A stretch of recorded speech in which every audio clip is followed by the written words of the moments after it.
Hey there guys, welcome to another Train Sim Classic video. Today we got something to look at.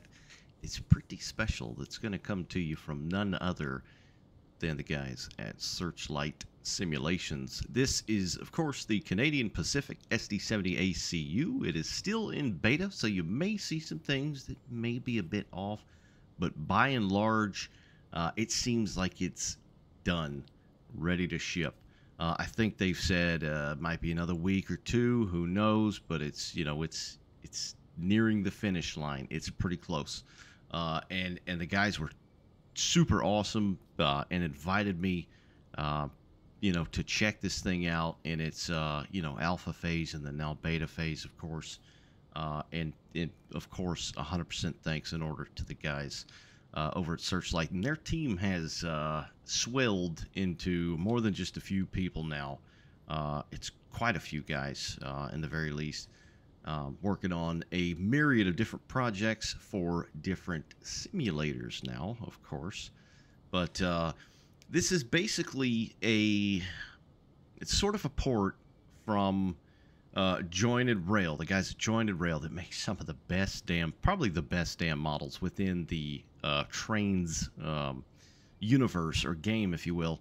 And they were ported into Train Sim Classic or Railworks, which is what we have here today, what we're looking at. But there's a lot that goes into these. It's not just a Control V, Control C, or Control C, Control V, whatever. There's a lot of stuff that goes into these. Now, I'd also like to preface by saying this is not the Searchlight Simulations AC44. That thing is very, very in-depth. There's a lot of different options going on with that unit. And by the way, that 44 was all theirs, 1,000%.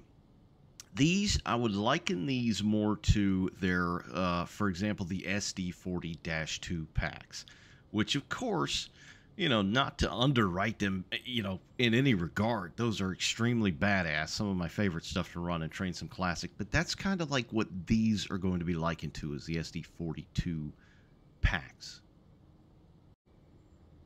So when this releases, what you see here is everything you are going to get in the pack. 8 units, numbered appropriately.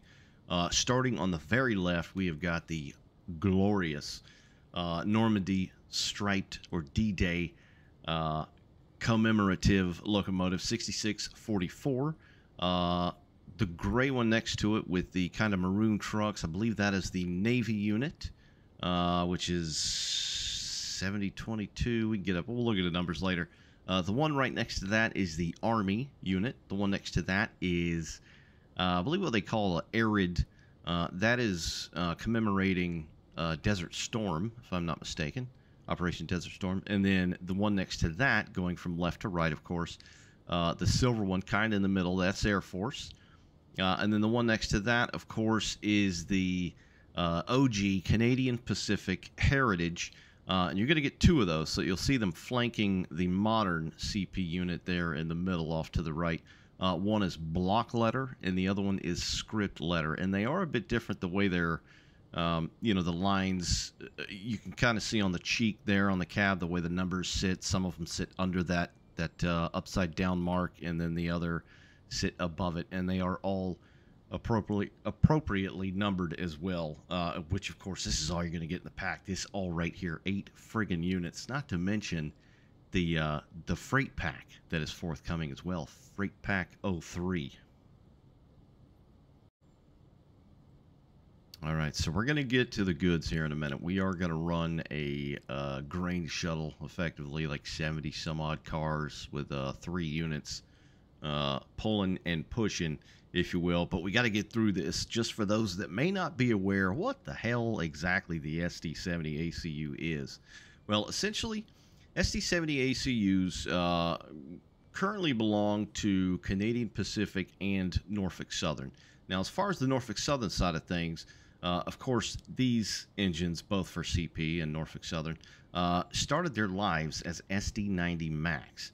Now, I believe Norfolk Southern got theirs from Union Pacific. Norfolk Southern purchased all of those from Progress Rail, which, of course, kind of made these into what they are It's like 2014, they rebuilt the prime mover, the EMD 710 G3C, all kinds of different stuff as well. The cab, the nose. So the nose is like the SD70ACE. That's how it looks. And then, of course, which has the isolated cabs or the ISO cabs.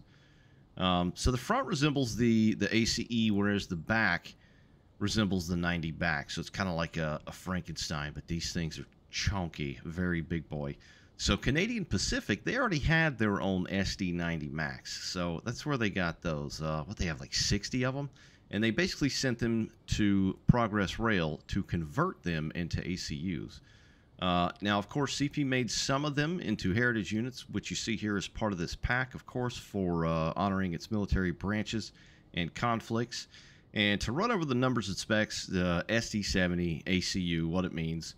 So SD is special duty, 70 is the model series, AC stands for alternating current, the type of power, and then the U is Ultra Cab 2 signals. Now, overall, these things received a ton of rebuild and upgrades, new cabs, electronics all throughout, CCB2 air brake, Mitsubishi inverters and other electronics. They got the rear ditch lights, which you can see here, added more ballast to weight. Weigh down some units. They receive the Tier 1 emissions treatment. And then most units, I think, are rated at like 4,500 horsepower now. So as far as things like horn and bell, I believe they all have the Graham White, modern Graham White E-bell. Norfolk Southern's units, which are not part of this pack, I'm just, covering that as a whole, the ACU program. They generally had K5LA or P5 horns, whereas these, Canadian Pacific, love their K3LAs, so these, of course, have the K3. Norfolk Southern's numbers, I think, are like 7,229 through 7,339. And then CP, you've got the 6644, which is D-Day, far left. 7021, the Army Arid, which is the tan one. 7020, the Army Temperate, which is just kind of like the green, I guess. 7022 is the Navy. 7023 is the Air Force. And then you've got 7010 through 7019, which is their heritage. So like the ones with the old maroon and gray here right in front of us. And then your standard, or what I'd call modern CP units are 7000 through 7009 and 7025 through 7059.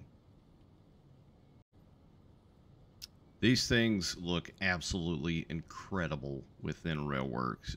Even though I wouldn't say they have the depth as like their own AC44, this thing is still easily going to be top tier within North American side of things in Railworks. Again, like I mentioned earlier in the video, this is still in beta. This has not been officially released, so you may see some funky things here and there still needing to be ironed out. Namely the rear door and the cab. You'll see the textures are kind of being mirrored there, and they may appear blue from a distance.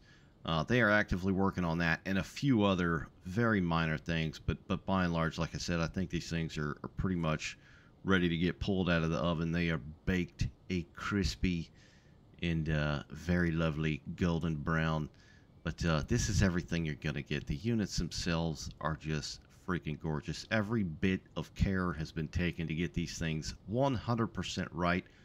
I have scoured photo after photo trying to look at these things, to do work, do my alpha and beta testing, which I was allowed, to do and look at. So by golly, I'm going to try and look at things to make it worthwhile for the guys at Searchlight Simulations. And god dang it, if these things aren't just absolutely glorious. They just look incredible. Every single thing about them. I could go on and on and on and on. I think I might save that for the actual full release. But as far as this beta video, we're just going to hop in a train here and run a little bit.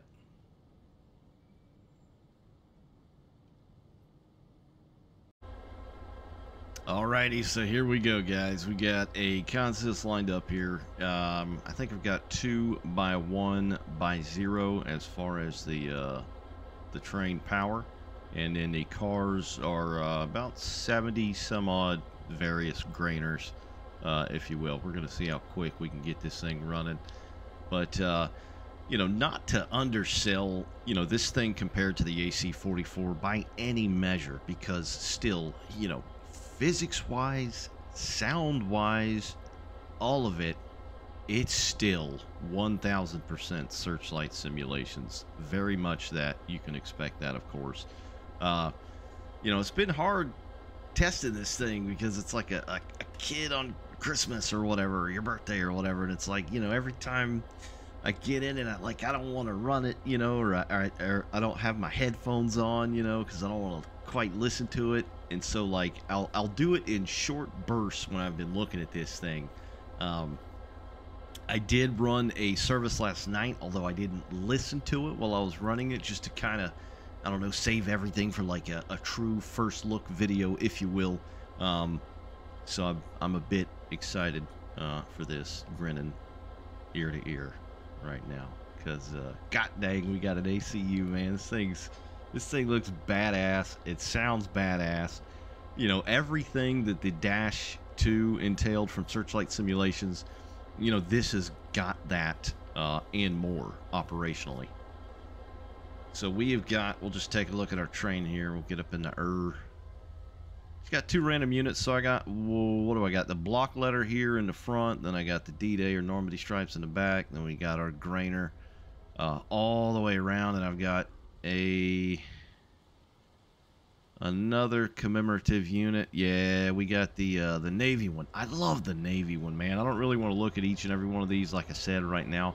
But the numbering on these, it looks like something, you know, like future military war machine or something. I don't know. It just looks cool as hell. The way that, you know, the numbers are. It looks like a naval ship, basically, like a modern naval ship. The colors, it's just a badass looking unit. Love the way that looks. And then it continues on.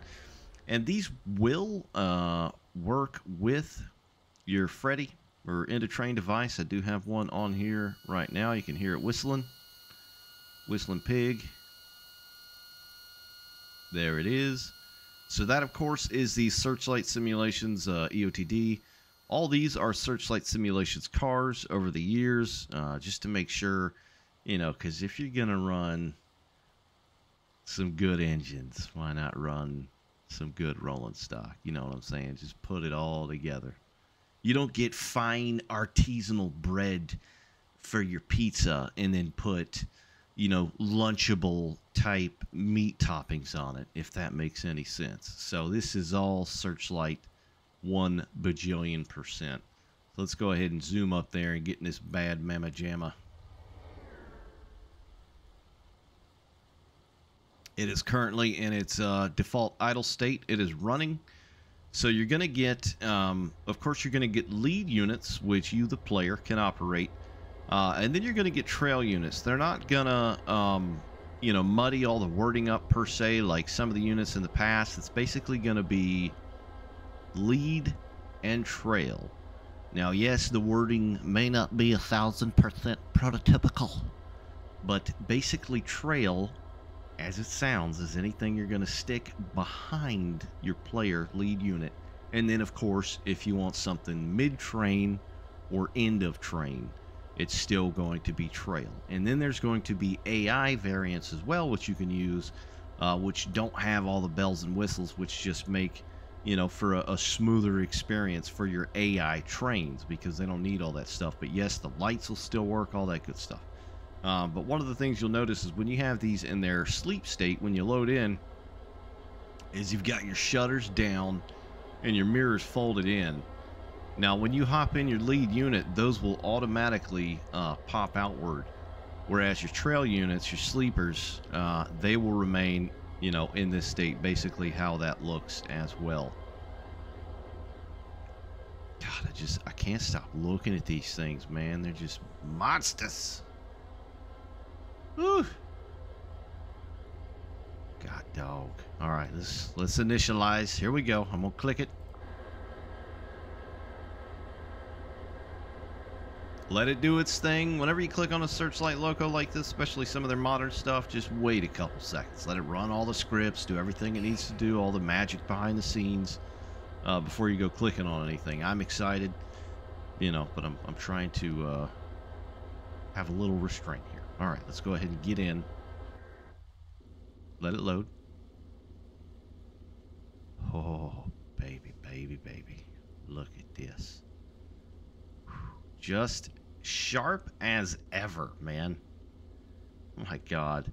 And I'd also like to mention, you can't see my, let's see, what is it? There we go. Now you can see my frame rate. 43 frames per second. Okay? So over the years, the guys of Searchlight have figured out, you know, I don't, there's script goodness, the textures, I don't know what, all kinds of stuff, to just basically make things run a bit smoother. And that it does. Man, I'll tell you, a couple years ago, if I had a couple of their SD40-2s and an 80 car train, I would have been, you know, probably high 20s FPS. This thing, I just turn the light on, turn it back off. That always kills a few frames. Over 40. And I don't have a beast of a rig. You know, I'd say it's very mid, at the very least. So this thing is pretty damn smooth. Like, messing around with the alpha, that's one of the things I noticed right off the bat, is how freaking smooth it is in here. Of course, it looks phenomenal in here. I'm not really going to try and go over every single little thing. I kind of want to leave that for, like, the you know, when they actually drop this baby on the market, so to speak. But it's, you know, as far as, like, the AC44, it still has the look 1 bajillion %. So anyway, let's get this thing ready to go. So as you can see here, the mirrors are out, the visors are up. You can open the windows, of course, which it has that sound occlusion. Now I have the sound turned down a little bit because, man, this thing is loud, but it's a good loud. So I'm going to turn it up until we get chugging here to hopefully transmit some of the sounds a bit better. But of course, you can open all the windows. They do have those lovely Searchlight sounds. Could grab that mirror and pull it in if you wanted to. Same with the visor. Of course, it pushes the mirror in. How cool is that? I mean, why wouldn't it? In real life, that's what it's going to do. It's just neat, little things like that. But, oh, lordy, lordy, lord. So you've got a view over here where you can open the door and a nose, which of course has a nice sound when you open it. The sound occlusion, let's zoom in a bit there. It's got some nice sound of the door opening and closing, and the latch of the handle as well. God dang. And then you've also got this door in this compartment here. There's actually 2 doors. Listen to that rattle, man, when that latch clicks. Woo! Do that all day. No, you can't go in the pooper. I'm sorry. I know that of course is where that is right there. You know, just is what it is. I know some folks will probably be a bit sour about that. They love seeing turlets in train sim, whatevs. But the interior of this thing is nothing short of, you know, the upper echelon of rolling stock and train sim. Just all around. I'm not even gonna say North American. I'm just gonna say every damn thing. I mean, look at this seat. That's all you gotta do. You just gotta look at it. It looks pretty comfy. It looks pretty comfy. All right, let's get this thing rolling here. So on the back, like most EMDs, it's going to be kind of similar to your SD40-2 if you're similar to running that. There's one of the spitter blower deals for the brakes that was just pissing away there, which is pretty neat. There's a lot of that, of course. So this thing has auto start and manual start and shut down as well. It's got dynamic brake cut in and out, which is right here. You can see the little script box pop up. The headlight control does not work. You'll need to control that from a locomotive standpoint. Same with the isolation. So it'll be currently set to run and running and idle when you first hop in this thing. So it's already set to run. So let's go ahead and hop back to the other locomotives I have in the consist. Yeah, this one back here, you can see, you know, it's dead. None of this stuff needs to be on because you're not going to be using this locomotive, obviously, driving from here, right? So all you're going to do is want to pop that over the isolation switch. You can hear it do the little transition sound there. We're going to hop. That's the lead unit right there. So we're in the secondary. We're going to switch it to run. You can see the auto start goes from enabled to disabled. Hop back in the lead unit.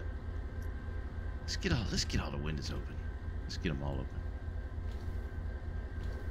Yeah, let that glorious noise in here. You can also open the door over here, which gets very loud. Especially when you're in notch 8 doing like 50 plus. Of course it sounds damn good as well. The interior of this thing is just so crispy. I mean, Searchlight's got it all, man. They're modelers, they're scripters, the sound guys. Ay. All right. Gen field switch is going to be down. Going to throw that up. Canadian Pacific, you know, they're a little bit different as far as ditch light operation. I think they do have to run them per their federal standards and in the U.S. and all that good stuff. So there's like a separate ditch light switch, just like in the Searchlight AC44. I'm going to throw that on. You can throw it backwards if you wanted to. That's to the rear. So they do not come on by default when you pop that switch, of course, because your main master headlight is not on. So I'm going to slowly hit headlights first time. There's your dim, medium, and oh my god, I'm blind. And of course, it looks good. You know, it's not some crazy over-the-top flare like some payware developers have been using for the last 17 decades, which do not look appropriate at all, and it just looks good. And of course, with it being Searchlight, it is going to be whatchamacallit, light casting. So I think that's, if you want the headlights to show on the ground, it'd probably be best to show you here like this. So you see they're on, but they're not shown on the ground. For good reason. It's the middle of the day. You're not going to see the lights on the ground. You know, you might see them reflecting off things and all that good stuff.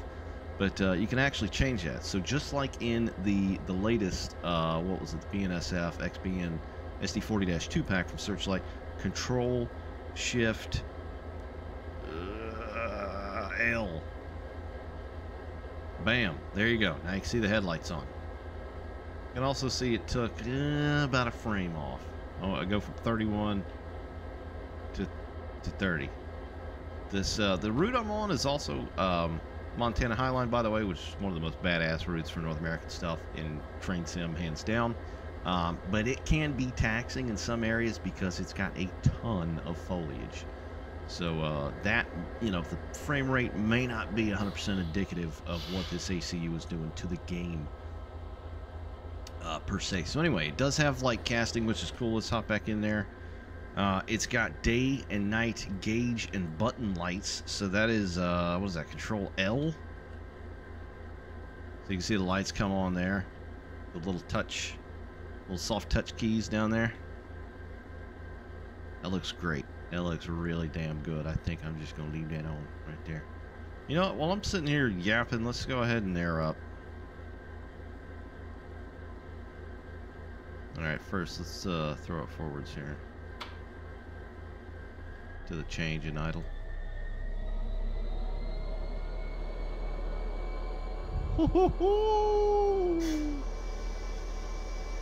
That rumble, baby. Yeah. Alright, here we go. Indy is fully. Auto brake release. You got your EMD screens, of course, and they look good. One of the things Searchlight made a point to show off on their Facebook page, I believe, and a couple other places, is the striations in the screen of the little digital pixels and all that, which is very cool. So it's not just crystal clear, you know what I mean? Because it wouldn't be. It's not like these screens are in like 8K resolution, you know, in real life. So it's pretty neat as well. Just watching the air here. There we go. There's our beep. on the EOT. Did it say move? No, we haven't moved yet. I think that the air just reached it, or whatever the heck. So you've got your radio as well. So just like in the SD40-2, not only does this thing look freaking epic, dude, especially the coloring on it. There we go. Is that EOT move? Nope, it's working on it. God, look how good that looks, man. The freaking lighting on the keys, just the model of it itself. So there's a couple different channels. I think they'll do it probably like the other locomotives that they've released in the past. We'll just throw on the geez, what is it called? I'm gonna put it in, and there is chatter, so I'm gonna hit channel 054054. And if it's not invalid, it will not say invalid. If that makes any sense. So if you put in one of the right numbers, it's, you know, it's just gonna stay and it's gonna look good. If you don't, you know, put a TX and RX or TD and home in there, it will say invalid until you put something in. But there is chatter. There's a little bit of chatter, which is pretty cool. I'll turn it up all the way here. You can hear it a little bit. Look how we're doing here. Alright, it looks like we're good. 90-90. Alright, so I think we're ready to pull here. Now, yes, this is here. I know a lot of people are crazy about this whole thing. From a railroader's perspective, which I am not, I don't think they really give a damn, because it's you know, it's like nannying, basically, like a lot of your modern cars nowadays. Very hand-holding, telling you what to do. Basically, it runs the train, and the train crew tend to this thing. So this is PCT, obviously. Now, some of the stuff is on here, the mileage, all that good stuff, tells you what number. It's 7019, yada yada. But it's, you know, it's inoperable. But honestly, I could give two flying craps about that. Anyway, what you can do on here, down on your MFDs. So you've got all the buttons. You can actually click all these buttons. A lot of them don't do much. You can change the brightness and dimness. And I may be missing a lot of things here, of course, as well. One of the things you can do is length counter and measured mile, which is pretty neat. So that is operable. All right, let's go ahead and shut up and get on with it. Let's get our number lights on. There we go. Of course, there's ground lights, step lights. Very modern, bright ass LED. You know, because crews need to see these things in the middle of the night, which is when they often run trains the most. Let's go ahead and get those back off. You've got some fan control and heat control and stuff like that, auxiliary heater, all kinds of different stuff. Anyway, let's get ready to push this bad boy. I'm gonna give it one notch.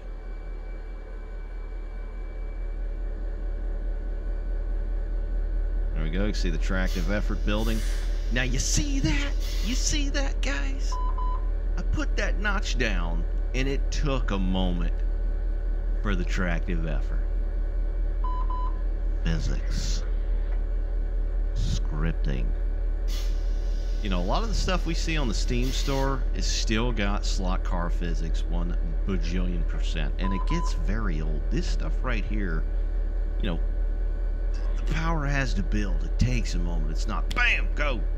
It's, you know, it takes a second. So anyway, I'll stop creaming over that. We'll go ahead and start peeling the independent brake off. See the brake cylinder number going down there. A little bit more. And we'll drop it all the way.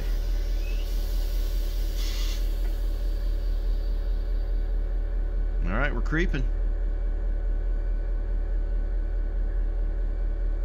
Give it a couple toots. So that is a new K3 sound, if I'm not mistaken. I think Woody did a new sound for that, or they got a new sound for that at any rate. I don't think that's the same one from the 44. Sounds a little bit different. It sounds good. Of course, it's got the Graham White E-bell. Let's give it another notch, notch 2.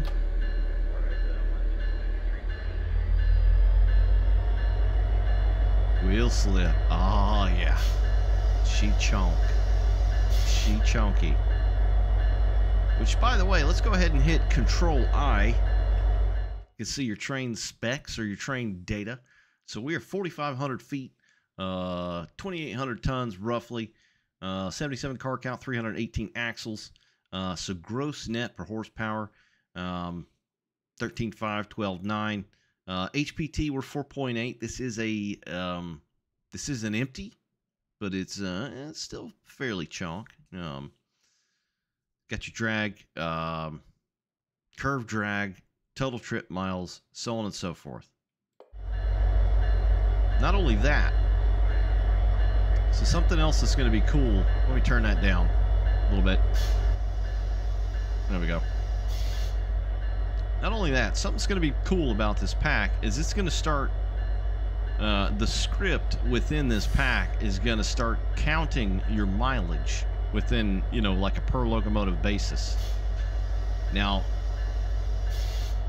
I promise you I have not operated this thing 100,000 miles, but of course, you know, you're not going to get one of these like brand new, just like you generally wouldn't in the real world, I guess. I'm sure a few guys get a brand new one, but they still got a ton of miles on them for testing, yada yada, going across the country, being towed, so on and so forth. So the mileage will be counted. God dang it, Xbox controller. Sorry, guys. There we go. Yeah, I always forget about that. Leave it on for like panoramic type stuff, and then that happens. All right, let's go ahead and kill the bell. Let's give her another nooch. Number 3.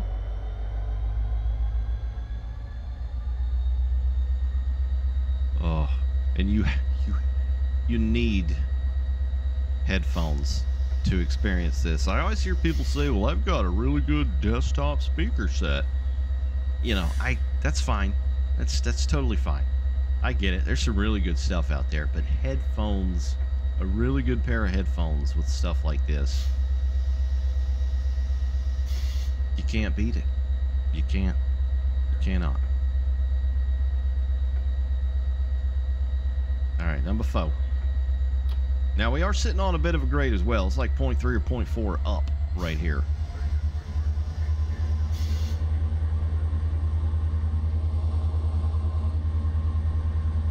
Oh, listen to that.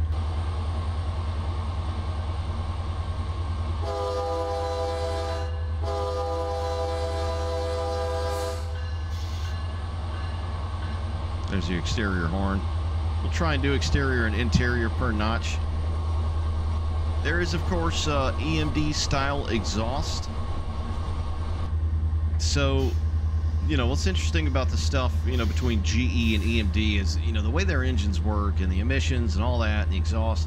So GE, you know, their exhaust kind of, it's like a, you know, it's like a loose butted fart in a breeze. It just kind of wafts out like EMD is more of like, it's almost like this, you know, you ever see like a dust devil or a water spout or something like that? It's almost like a miniature tornado that just swirls up really quick into the air. That's more akin to what this is versus like their GE AC44. You can see the D-Day unit kind of chugging a bit there on the back. Not only that, but they've touched up the color as well. Here's our alerter about to go off. Give it a second, display that here.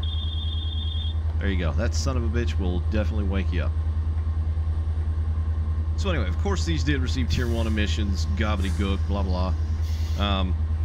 But I think they changed the color as well, so it's not just like straight black. It's got kind of that, you know, when you see like an oily smear in water effect, where it's just, you know, maybe a little bit of fuel vapor, oil, so on and so forth. Not just, you know, not just straight black smoke color. It's kind of see it. I tried to make it a clear day. You can see it doing its thing here.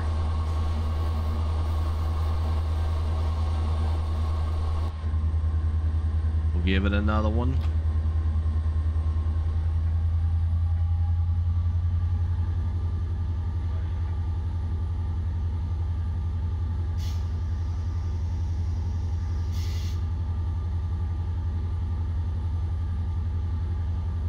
All right, we're rolling now.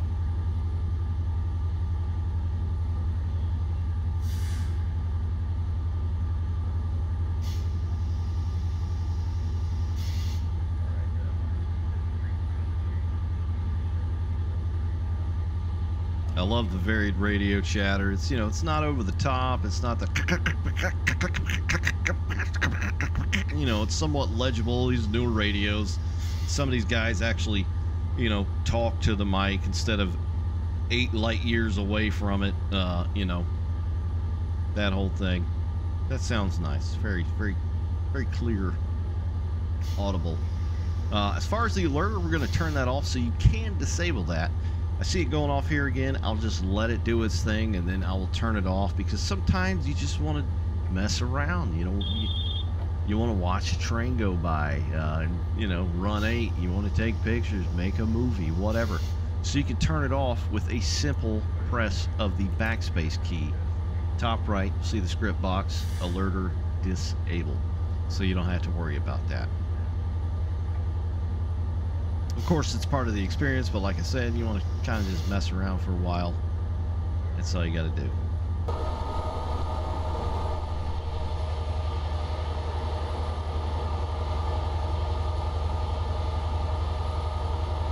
Man, these things look good. You can see the fans. The fans are indeed dynamic. They come on when applicable and turn off when not applicable.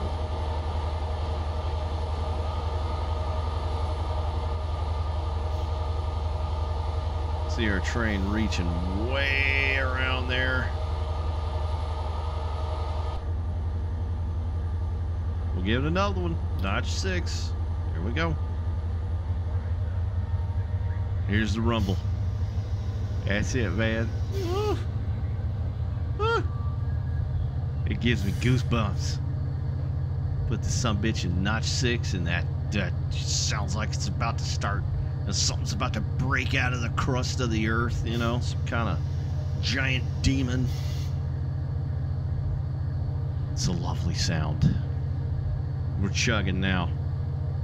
Yeah, it's red up there. That's not good. It's not good at all. Let's do that. Yeah, it's still not good. So Highline kind of, there we go. Just got a high green on that. Montana Highline, this has nothing to do with the locomotive. Montana Highline and what's the Stevens Pass got bitch slapped by the latest train sim update. I don't know if they fixed that or not. Somebody did put a patch on, I think it's Train Sim Community, if you're having troubles with either of those two routes. So I would recommend checking that out. I threw that on here. That's how I'm able to use it. And it seems to be working okay for the most part. It's just delayed signal, I guess. Get out here a little bit. We're going to open it up some.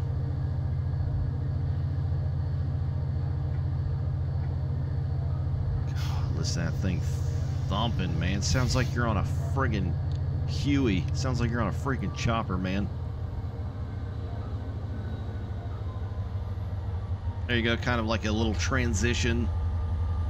So these things do something with the power output. I don't know the, you know, the 100% explanation of it, but that's basically what just happened. Was that transition thing.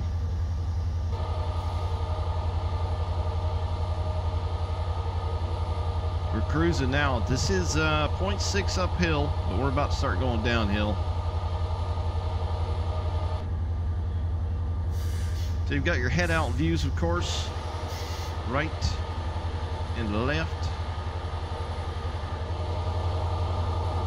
You can turn around and watch these fine asses work.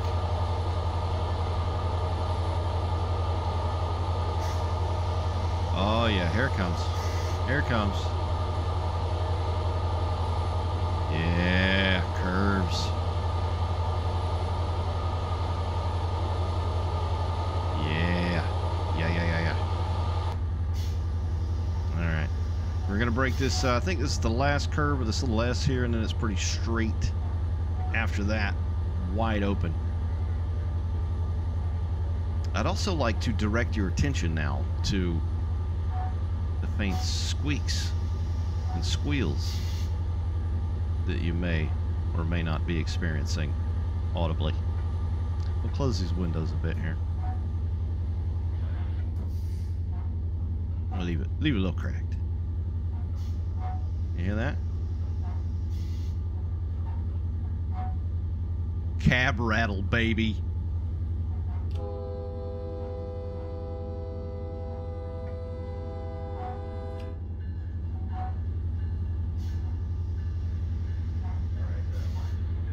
So I don't know exactly what that is. Someone I'm sure could explain that a lot better than I could. But there are various panels and things on these units that, may need to get hit with a spot of WD-40 or whatnot. But that's what it is, cab rattle squeak, and it sounds nice. And of course, the faster you go, the more pronounced it'll be, which is pretty dang neat. First time I heard that, I was like, what the hell? But I like it. Another thing that's neat is, of course, these are ISO cabs. While they are still very loud, the bass, or the low frequency, if you will, still translates to these things because it's a freaking EMD, prime mover in the back of this thing. But as far as like some of the highs, it does deafen a lot of that. This is being, of course, the isolated cab. Which is why they were built, to do stuff like that, basically. So when you listen to the horn, that's with a conductor side window open as well. It's fairly quiet. Of course, you open it a bit more, you hear it a lot better.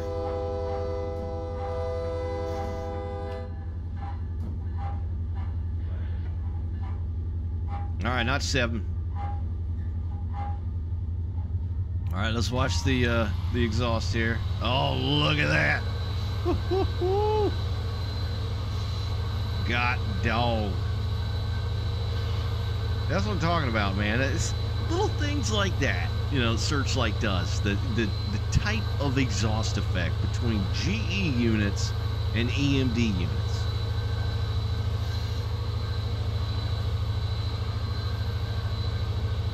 Amps are going down. Let's go ahead and throw it run 8. Oh. Oh. Oh. Hope none of my neighbors hear me. Wonder what in the hell is that boy doing? He ain't right. Look at that though, man. Oh.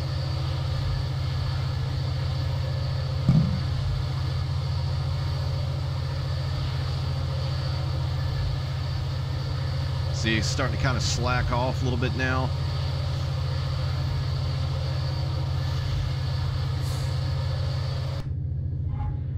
Oh, Nike. So, yeah. Okay, didn't see that one coming. But yeah, you've got a lot of that cab suite. So something else is pretty neat, which they did with the last Dash 2 pack as well that they released, that BNSF SD40-2 pack. XBN, of course, is the audible pitch. So that's something that will be a part of this pack as well, as far as I can tell, because the keys are still there, of course. So if you hit Shift E and Shift Q, let's see, you can actually change the pitch of the engine. So what that does, from what I gather, which was explained to me a while ago, within Train Sim, the way sounds work and all that good stuff, it's not F-mod as far as sound. So sometimes if you've got multiple units making the same exact sound in chorus, you kind of get this weird, like, trippy tunnel, twisting time and space effect that's like, it just makes this weird noise. This gets rid of that. So I think by default, when you place engines down, they already have this, scripted in at random. But you can still change it on the fly if you want by hitting Shift Q and E. So if you feel like your engines are making the same sound, or they sound sound two in unison or two in chorus and it's starting to sound weird, just change the pitch. Bob's your uncle.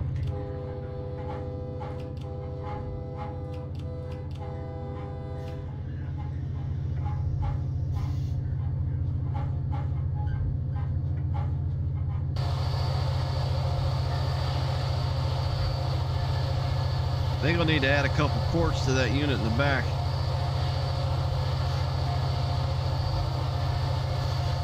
Speaking of, let's go to the back.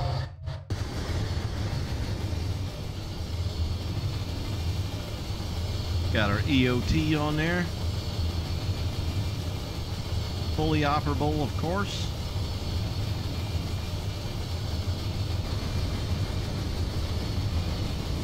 Let's go see what the mid-train helper's doing.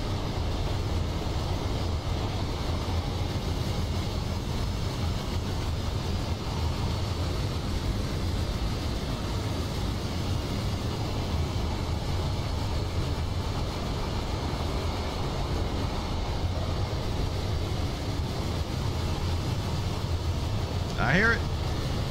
She coming. Woo! What's up, girl? Oh, even she's smoking a little. Look at that thing, man. Woo! Man, oh man, this pack. Ay. And then when they release Freight Pack 03, which is going to have a lot of new cars added to it. Oh, guys, it's going to be a good day. It's going to be a good day. It's always a good day when Searchlight releases new stuff, of course. And they've been busy. They've been working on a lot of different things. I don't even, purely speculation. I don't even know about, 99.99% of it. But they've been busy. So, they get hammered with what happened to the AC-44s? And, I get it. Did you see that? We just lost comms. You saw that blink up there for a minute, which is cool. Of course, you'll see that. It's, it's supposed to realistic, going through tunnels or like a little hillside cut or something like that. You might lose comms with the rear unit. It's pretty neat. But yeah, they got a lot of stuff going on, and this is due to come out. I think they're the first thing before the UP 44 and various other things.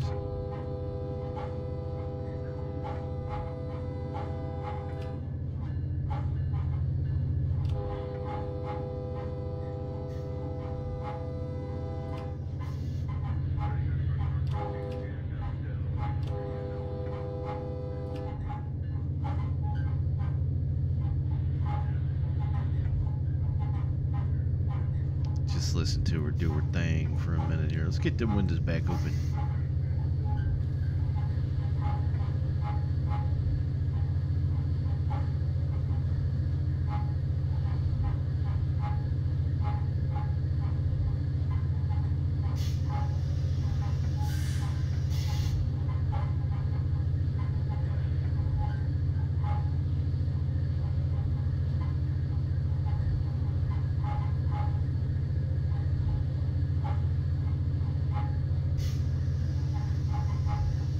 Of course, you've got cameras everywhere, man. Eyes in the skies.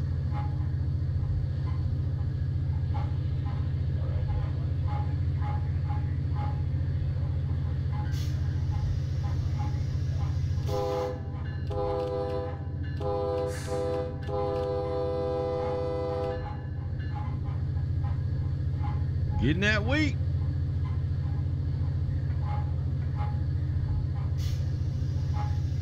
Or alfalfa. I don't know. It could be anything, really.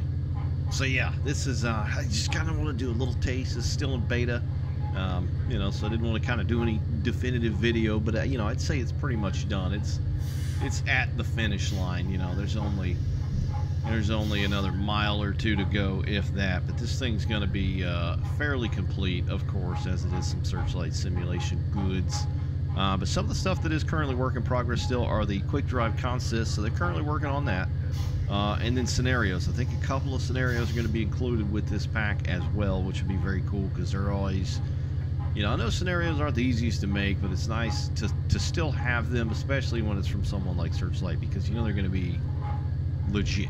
You know they're going to be prototypical and interesting and just realistic. You know, it's not going to be like a doze-off special where there's like 700 freaking, you know, motors and like 8 cars. You know what I mean? High iron. Simulations style. It's not that, which is nice. But yeah. Oh, and they're going to be fully compatible with the AC44. So not only are you going to have 8 different liveries of the ACU here out of this pack, but you're going to get fully backwards compatibility with the AC44. And you may be wondering, well, does it matter, you know, if I got it from their site or the Steam store? I don't think it does, because I'm here to tell you I've got their 44 from the Steam store because it was gifted to me before I ever got around to buying it. So that's the variant that I have, and as far as I can tell, it still works. So, but yeah, I think that'll just about do it for this little quick taste teaser of sorts, just to run and a little bit about these things. They are looking very, very, very, very spicy, like Indian food spicy, like very hot. Very hot. Oh yes, very hot. Not only that, there's a couple of places we can run these things down. So not only the what's called Canadian mountain passes, you know, very generic name, I know, within Train Sim. There's been a huge upgrade and update to that route, which makes it a lot better as far as like the infrastructure as a whole. But then we've got the Shreveport sub as well, which was a freeware route, which of course you're going to need other routes to use, which is CPKC now. So you very likely would see these things down there. Plus, they just get around. They get around the states. You know, of course, probably not as much as they would around Canada, but you know, so it's not completely outlandish to see, you know, one of these on a train somewhere. But I think that is gonna about do it today, guys. Once this thing fully releases, I'll try and get a bit more together, and we'll get the magniflying. I